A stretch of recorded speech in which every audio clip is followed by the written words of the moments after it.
Bienvenue sur Africa 24 dans cette nouvelle édition du Morning News. Au sommaire de l'actualité, les candidatures aux élections municipales du mois de mai en Tunisie se précisent. La coalition civile formée de 11 partis annonce sa participation avec des listes communes. La Banque de développement des États de l'Afrique centrale au secours de la zone CEMAC, l'institution débloque plus de 33 milliards de francs CFA pour le financement de 5 grands projets majeurs qui pourraient soutenir les tentatives pour relancer la croissance dans la sous-région. Puis la crise qui prévaut en Centrafrique depuis 2013. Les groupes rebelles continuent d'opérer sur le terrain, une menace pour les populations qui continuent de fuir les violences, notamment vers les pays limitrophes à l'instar du Tchad. En Tunisie, les partis s'activent pour asseoir leur ancrage local le 6 mai. Ils forment en effet leurs listes électorales avant les élections municipales. Et dans cette course, la coalition civile a officiellement annoncé sa candidature dans des listes communes dans 48 circonscriptions. Corinne Kamdem. La coalition civile a officiellement annoncé mardi 23 janvier sa participation aux prochaines élections municipales tunisiennes dans les listes communes dans 48 municipalités. Selon Mohsen Marzouk, secrétaire général du mouvement Mashrou Tounes, la coalition dont il fait partie serait composée d'organisations de la société civile, de personnalités indépendantes et de 11 partis politiques. Elle vise principalement à créer un vecteur d'unité pour les villes, les régions et les municipalités et éviter la dispersion des votes lors des élections. Voulaient peut-être jouer un rôle dans la vie politique. Leur objectif, c'est de gagner 40%, au moins 40% des municipalités. C'est la première coalition électorale constituée après la Révolution qui concerne des élections municipales. Prévues en avril et mai 2018, l'objectif de la coalition civile lors de ces élections est de rétablir le principe réel de la politique et offrir de nouvelles perspectives aux citoyens tunisiens. L'intérêt de la création de cette coalition, c'est de faire le contrepoids des deux grands partis politiques dans le pays pour avoir les voix des électeurs qui ne sont pas pour cette coalition entre libéraux et islamistes. La coalition a mis en place une commission technique chargée de définir les critères selon lesquels les candidats, les représentants seront choisis. Il se pourrait d'ailleurs qu'à l'avenir, les listes communes de la coalition civile concernent 60 ou 70 municipalités au lieu des 48 déjà sélectionnées.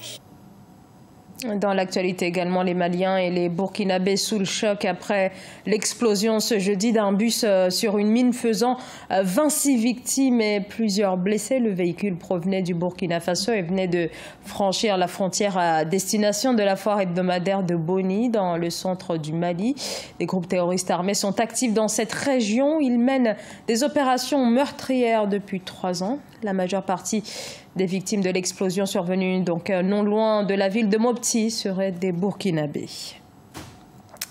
En Ouganda, le chef de l'État Yoweri Museveni plaide pour une intégration plus soutenue de la région Afrique de l'Est, un souhait qu'il a formulé au cours de la session ordinaire de l'Assemblée législative de la région ouverte le 22 janvier à Kampala, un processus d'intégration régionale crucial en effet pour que la région puisse peser davantage et celui-ci passe nécessairement par de multiples canaux. Explication Corinne Kamzefem. En Ouganda, après avoir découvert le lait kényan, le président Yoweri Museveni a fait le vœu de s'être détourné des boissons gazeuses. S'exprimant ce mardi 23 janvier devant l'Assemblée législative de l'Afrique de l'Est réunie en session ordinaire, le chef de l'État ougandais a utilisé ce prétexte pour appeler les autorités régionales à renforcer le processus d'intégration régionale, un véritable cri du cœur pour une intégration socio-économique et des échanges commerciaux plus soutenu qui profiterait aux producteurs locaux. Cette intégration ne concerne pas les leaders, mais les gens qui produisent de la richesse. Pourquoi parle-t-on de la faim alors qu'en Ouganda, par exemple, nous avons une énorme récolte de maïs d'environ 5 millions de tonnes capables de répondre suffisamment à nos besoins. Nous avons besoin d'un environnement dans lequel les producteurs des États partenaires peuvent vendre librement leurs produits.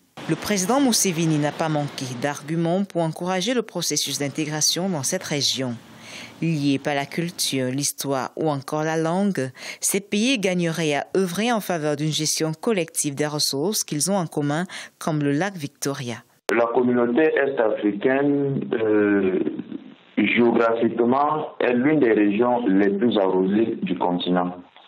Elle est en outre l'une des régions qui dispose d'un sol et d'un sous-sol assez fournis en matière de matières premières. La gestion concertée des ressources naturelles a ceci d'avantager que elle permet aux États de créer de la valeur au niveau national. C'est donc une sorte pour, au niveau des frontières, de créer plus de flux, de créer plus de mouvements, de créer plus d'échanges entre les peuples. Pour les avancées réalisées dans le cadre de cette union, le président du sommet a souligné les progrès faits dans le cadre de l'union douanière et du marché commun ainsi que l'union monétaire imminente. À l'issue des travaux qui doivent se tenir sur plusieurs jours, l'Assemblée législative devra délibérer sur plusieurs projets de loi relatifs au serment de la Communauté de l'Afrique de l'Est et son institution monétaire. La BDAC, la Banque des États de l'Afrique centrale, l'institution mobilise plus de 30 milliards de francs CFA pour le financement de projets axés sur la diversification des économies de la sous-région. Reportage à Deva Panzo. Le conseil d'administration de la Banque de développement des États de l'Afrique centrale, qui s'est tenu ce mercredi 24 janvier 2018 à Brazzaville, a approuvé 5 propositions de financement pour un montant total de 33,125 milliards de francs CFA. La banque a prévu 20 milliards pour le projet de développement d'une infrastructure de stockage des hydrocarbures et 5 milliards pour la réhabilitation et l'élargissement de la route nationale PK5, PK12 à Libreville. Malgré la hausse du budget, les effets de la crise ne sont pas exclus. On a alors adopté un budget qui, en termes de produits, a connu une augmentation d'environ 8% par rapport à 2017. Et en termes de charges, il y a eu une diminution de 7% par rapport à l'année dernière. D'autres projets concernent la création d'un complexe agro-industriel de palmiers à huile par la société Palme d'Or en Centrafrique pour 4,5 milliards, la construction de la petite centrale hydroélectrique de Mbakau au Cameroun pour 800 millions et la construction du centre hospitalier Mamabong à Bata en Guinée équatoriale pour un montant de 2,9 milliards. Mais le financement de tous ces projets s'inscrit dans la vision définie dans le plan stratégique 2017-2022 de la banque. Les projets que nous finançons maintenant ne peuvent qu'être dans le cadre de ce qui est prévu dans le plan stratégique 2017-2022, qui sont déjà les guides, puisque le même conseil d'administration suit aussi de près à chaque fois que nous finançons des projets pour s'assurer que nous sommes dans les critères qui avaient été approuvés par nos organes. Le conseil d'administration de la BDEAC a par ailleurs approuvé la mobilisation de 2 lignes de crédit auprès de la Banque arabe pour le développement économique de l'Afrique pour un montant total de 35 millions de dollars. Ces nouvelles ressources devraient permettre à la BDEAC de financer les projets d'agriculture, de la pêche, l'agro-industrie, l'élevage et le commerce avec le monde arabe.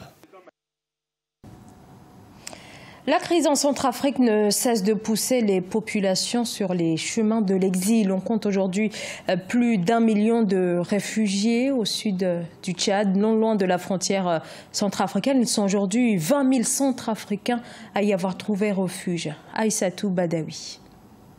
C'est au nom de la solidarité sous-régionale que le gouvernement tchadien accueille les réfugiés centrafricains depuis le début des conflits. Ces dernières semaines, environ 20 000 réfugiés sont arrivés dans la localité de Niapende. Pourtant, la frontière entre le Tchad et la République centrafricaine est officiellement fermée. Les autorités locales font preuve de flexibilité à l'égard du nombre important de ces réfugiés qui arrivent à la frontière. L'hospitalité des autorités tchadiennes est saluée par les organismes humanitaires. Depuis le début de cette crise, les autorités tchadiennes se sont toujours montrées très hospitalières avec un grand sens de la solidarité. Déjà en 2016 et 2017, lorsqu'il y a eu des afflux un peu moins importants, les autorités préfectorales, sous-préfectorales, traditionnelles et au niveau du gouvernorat ont été très impliqués et il n'y a jamais eu de problème au niveau de la frontière. Cependant, les réfugiés sont confrontés à des difficultés d'ordre alimentaire, bien que le gouvernement tchadien contribue de façon considérable pour le bien-être de ces personnes. Mais la situation sociale reste encore critique car au sein du pays, les ressources financières sont réduites. bien que le Tchad éprouve les pires difficultés pour répondre à ses engagements. Là, c'est une charge supplémentaire qui vient s'ajouter à un pays déjà en crise.